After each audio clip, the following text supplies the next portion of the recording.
রাজনীতি দল জালো রে জালো আগুন জ্বালিয়ে রাস্তা না ভেঙে দাও ঘুরিয়ে দাও আগুন জালো চলো চলো চলো রে চলো আগুন যে একজন লোক তাকে উলঙ্গ করে কিছু মানুষ তার দিকে পাথর ছুটতেছে, তার লাশের উপরে উঠে লাফাচ্ছে এবং সেই ভিডিও তারা ছড়িয়ে দিচ্ছে।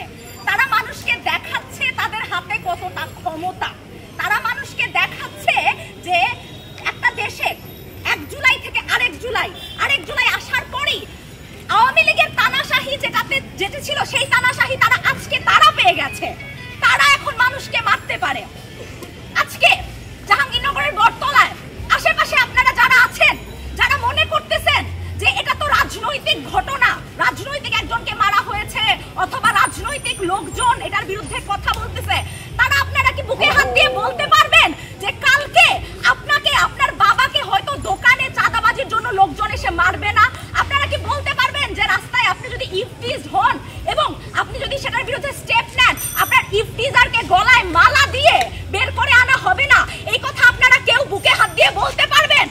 যদি বলতে না পারেন, আপনাদের বোঝা উচিত 1 বছর পরে আমরা কোন জায়গায় এসে দাঁড়িয়েছি। আমরা গত বছরের এ সময় আমরা সবাই জাহাঙ্গীরনগরের সবাই আমরা ভীত। আমরা রাস্তায় মিছিলে আমরা কি ভেবেছিলাম যে এই মিছিল থেকে আমরা যখন একটা ভালো আশানুরূপ ফলাফল পাবো, আমাদের যেই বিভীষিকার মধ্যে দিয়ে যেতে হচ্ছিল সেই বিভীষিকার মধ্যে দিয়ে আর যেতে হবে না। আপনারা কি বলতে পারবেন যে আমরা বিভীষিকায় নেই? আমার তো মনে হয় আমাদের বিভীষিকা আরো বেড়ে গেছে।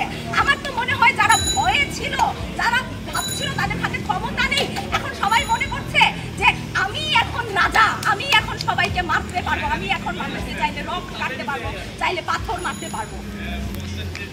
আর এই হত্যাকাণ্ডগুলোর যে কোনো বিচার হচ্ছে না। ইনফ্যাক্ট এই হত্যাকাণ্ডগুলোকে নিয়ে যে এটাকে জাস্টিফাই করা হচ্ছে, বলা হচ্ছে মানুষের রেজে মানুষ করে ফেলছে, সেটার ফলাফল আরো দুরূহ হবে, সেটার ফলাফল আরো ভয়াবহ হবে। আমি আপনাদের কাছে বলতে চাই, তার আগে আরো মানুষ মরার আগে, আরো মানুষ আহত হওয়ার আগে আপনারা সোচ্চার হন। আপনারা ইন্টারিমের দিকে আঙ্গুল তুলুন, আপনারা বিএনপির দিকে আঙ্গুল তুলুন, আপনারা জামাতের দিকে আঙ্গুল তুলুন। আপনারা প্রশ্ন করুন তাদেরকে যে তাদেরকে এত সাহস কে দিয়েছে? তুলি আন্দোলন, তুলি আন্দোলন, সন্ত্রাসের বিরুদ্ধে তুলি আন্দোলন, বিরুদ্ধে প্রতিরোধ করে তোলা যে একটা দেশে একটা মানুষকে প্রকাশ্যে উলঙ্গ করে পাথর মেরে মারা হচ্ছে, আশেপাশের মানুষ দাঁড়িয়ে আছে দেখছে, আর আমরা সবাই জানি, এটা কারো জানতে বাকি নাই যে এই ঘটনা একটা রাজনৈতিক দল, ছাত্র দল, যুব দল ঘটাচ্ছে এবং তারা চাঁদাবাজিকে কেন্দ্র করে বা তাদের অন্তর্গোন্দল হোক যেটাকে কেন্দ্র করে তারা এই ঘটনা ঘটাচ্ছে। তারা এই ঘটনা ঘটানোর মাধ্যমে দেশের মানুষকে দেখাচ্ছে তারা কত ক্ষমতাশীল।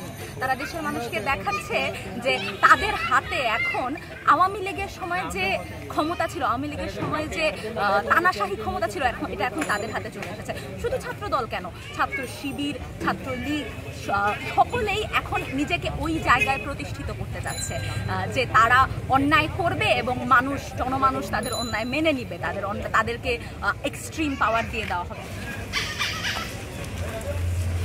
উপস্থিতি সকলকে সংস্থার ছাত্রপদ জাহাঙ্গীরনগর বিশ্ববিদ্যালয়ের পক্ষ থেকে বিপ্লবী অভিবাদন।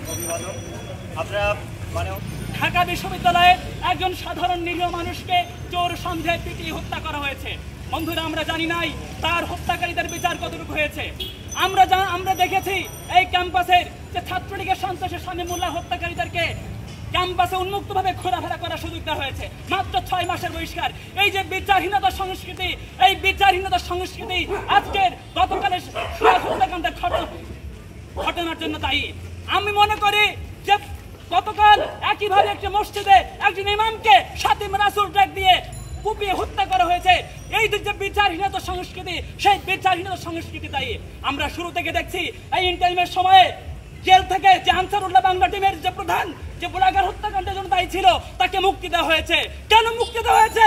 যে অস্ত্রগুলো 5 আগস্ট লুট হয়েছিল, সেই অস্ত্রগুলো কোথায় গেছে? ইন্টারিম সরকার এখন এসে সব অস্ত্রের একটাও উদ্ধার করতে পারেনি। লজ্জা হয় না ইন্টারিম সরকারের? ইন্টারিম সরকারের একজন উপদেষ্টা গতকাল লিখেছেন, আমরা প্রস্তর যুগে অবস্থান করছি, আমরা প্রস্তর যুগে প্রবেশ করেছি। আমার তার লজ্জা হয়, সেই ইন্টারিম সরকারের একজন উপদেষ্টা তিনি এই কথা কিভাবে বলেন? সে দায় কি তার নয়? যাকে হচ্ছে ছাত্র যুবদলের নেতা, যুবদলের একজন হচ্ছে চাঁদাবাজি করতে গিয়ে তাকে পাথর দিয়ে থেতলে হত্যা করে, এবং সেটা মোটামুটি জনসমক্ষে, যেখানে হচ্ছে কি তাকে এরকম একটা পরিস্থিতিতে মৃত্যুবরণ করতে হয়েছে, যেখানে কোনো রকমের বিচারের কোনো বিচার ব্যবস্থা ঠিক ঠিকানা নাই।